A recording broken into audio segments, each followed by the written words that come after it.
के दर्शन करे आना, क्योंकि ठाकुर जी स्वयं ब्रजवासियों को लेकर के गिरिराज जी की पूजा कराने जाते हैं। तीसरी बात,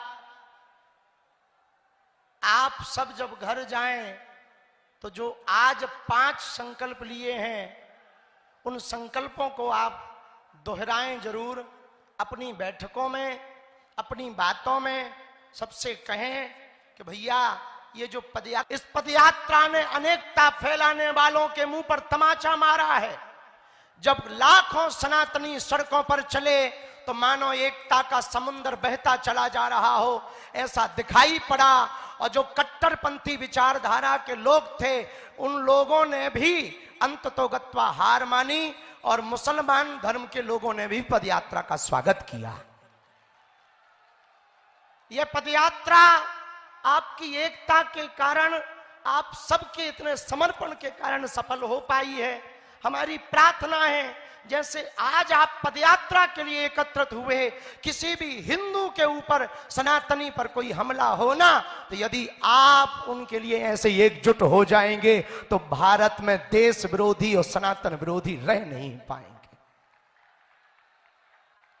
ये पदयात्रा की सामाजिक समरसता भोजों ने गांव गांव में संकल्प दिलाया कि हम भेदभाव नहीं करेंगे, छुआछूत नहीं करेंगे। रामानंदाचार्य भगवान ने कहा, हरि को भजे सो हरि को होई, जात पात पूछे नहीं कोई। जो भगवान का भजे सो वो भगवान का ही होता है, कोई ऊंच नीच नहीं, कोई छुआछूत नहीं।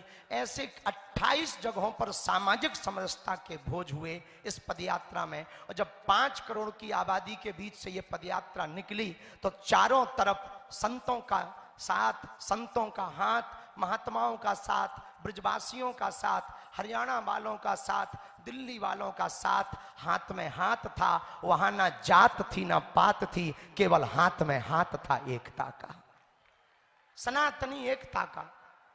और इस पदयात्रा का एक लाभ और हुआ कि इन 10 दिनों में जो हिंदुओं को गलत समझते थे, उनके मुंह पर तमाचा लगा कि तुम्हारी जब यात्राएं निकलती हैं तो गजवाए हिंद के नारे होते हैं या मारने काटने सरतन से जुदा करने की बातें होती हैं, लेकिन हमारी जब यात्रा निकलती है तो केवल भगवान की चर्चा होती है, एकता की चर्चा होती है, राम की चर्चा होती है, राष्ट्र की चर्चा होती है और वसुदेव कुटुंबकम की चर्चा होती है।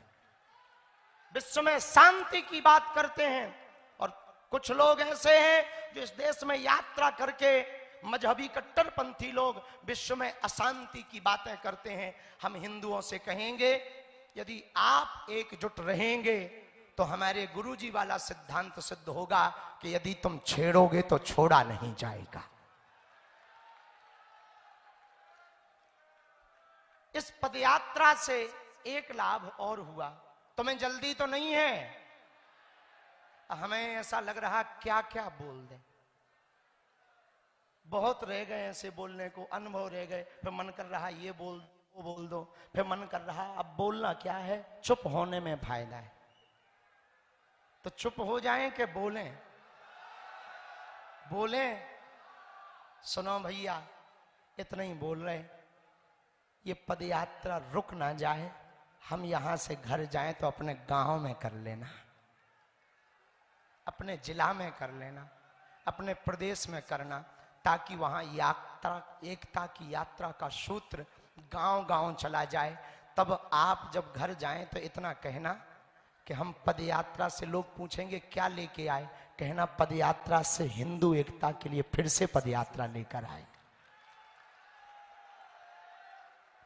और हम इस पदयात्रा की एक बड़ी खूबी रही, छोटे बालकों से लेकर के वृद्ध भी थे, आर्मी के जवान भी थे, एक दिन हल लेकर के किसान भी थे, एक दिन सभी सिखों के सभी गुरु और गुरु ग्रंथ साहब का अनुसरण करने वाले सभी अनुयायी थे।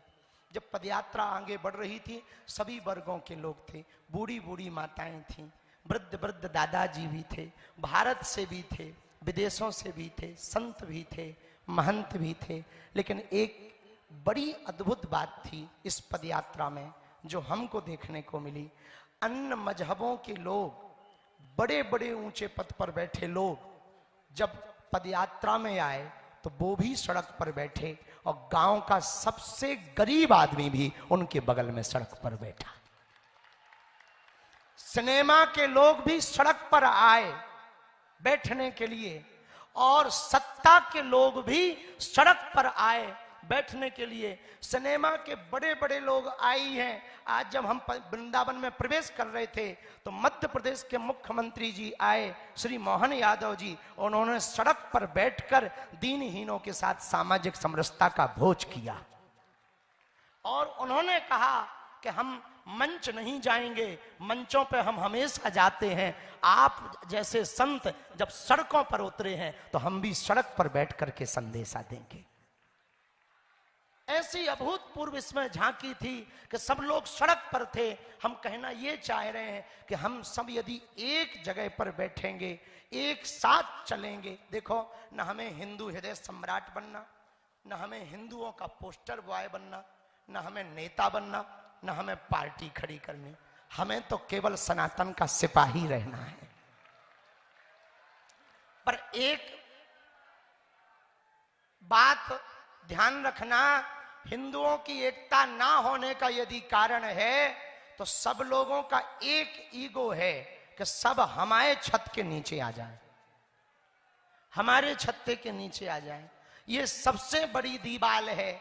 हम एक बात कहने को तैयार हैं कि हम सबके छत के नीचे बैठने को तैयार हैं, बस वो कट्टर सनातनी वाला होना चाहिए, राम वाला होना चाहिए, भगवान कृष्ण वाला होना चाहिए। हमें ना कोई अपना छत बनाना है, ना कोई छाता बनाना, ना संगठन। हम तो यही कहेंगे, हम सब जैसे आज बैठे हैं यही बैठे रहें, चलते रहें, बातों से कदम अपने शब्दों से शब्द मिलाते रहें, तो वो दिन दूर नहीं है जब भारत हिंदू राष्ट्र बन जाएगा।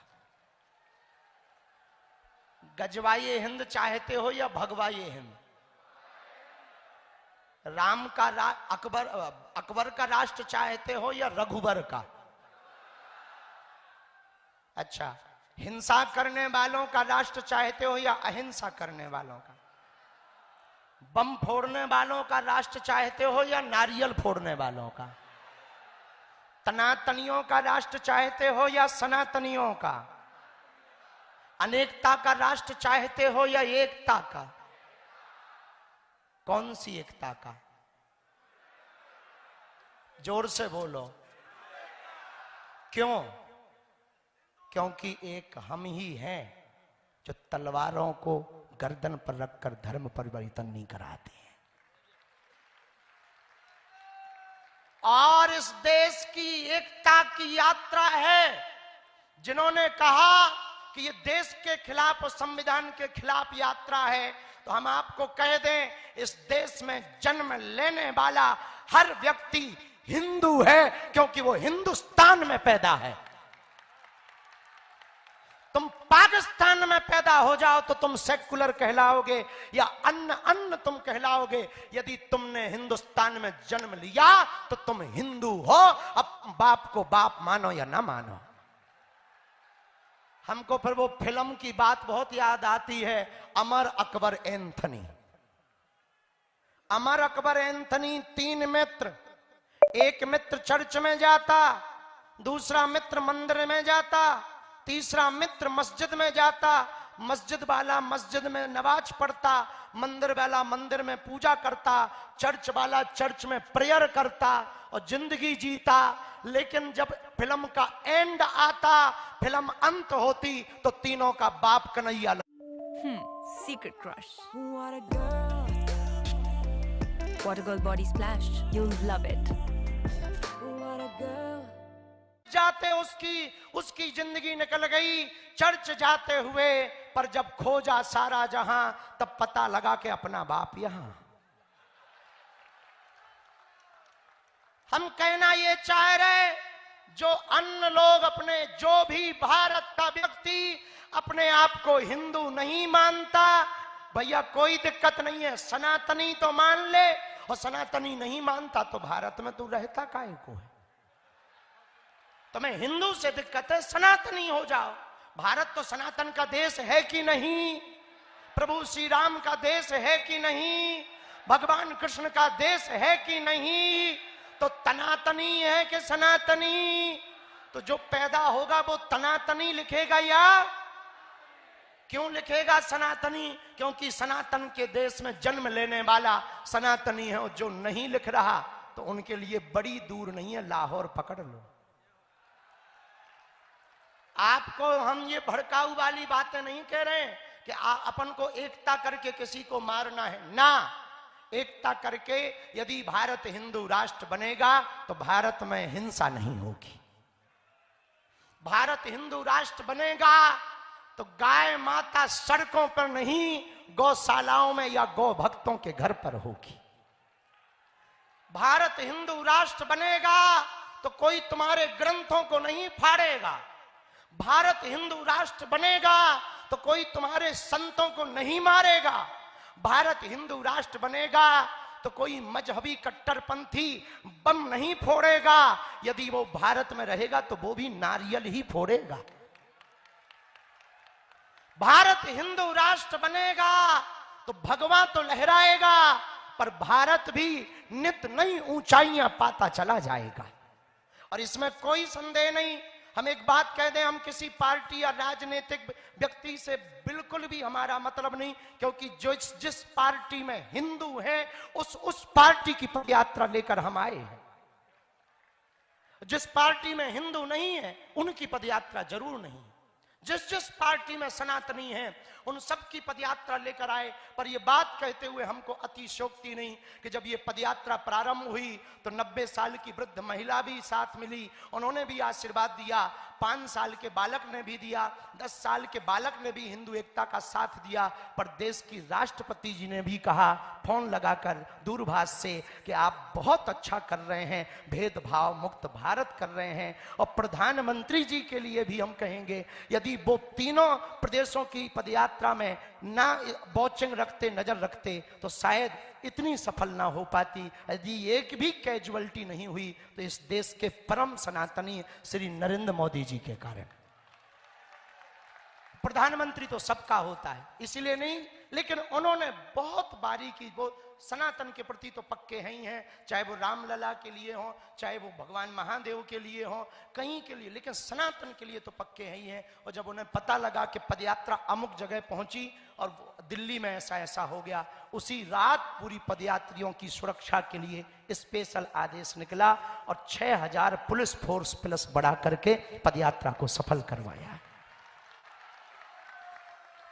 हम साधुवाद इसलिए देना चाह रहे कि उन्होंने भी पदयात्रा में सहयोग दिया, इसलिए हमने प्रधानमंत्री जी का नाम लिया। टेंट वालों ने सहयोग दिया तो हमने धन्यवाद कहा, सेवादारों ने सेवा की उनको धन्यवाद, ब्रजवासियों ने कृपा की उनको धन्यवाद। उसी प्रकार इस देश के प्रधानमंत्री ने देखा कि अनेक महात्मा और लाखों सनातनी सड़कों पर एकजुटता के लिए निकल रहे हैं, तो बोले हम आ तो नहीं सकते पर यहां से व्यवस्था पूरी करेंगे। देखे रहेंगे, उनका देखना ही काफी है। फिर पूज्य महाराज जी मिले तो भंडारा हो गया, कोई मिला, व्यवस्था बन गई और निर्विघ्नता से आज पदयात्रा संपन्न हुई। हम सभी सेवादारों को, सभी मंडलों को, सुंदरकांड मंडल को, बागेश्वर धाम की पूरी टीम को जिन्होंने दिन रात सेवा की, उन सबको साधुवाद देते हैं। हम फिर से 5 संकल्प दोहराएंगे। यदि आप वो संकल्प कर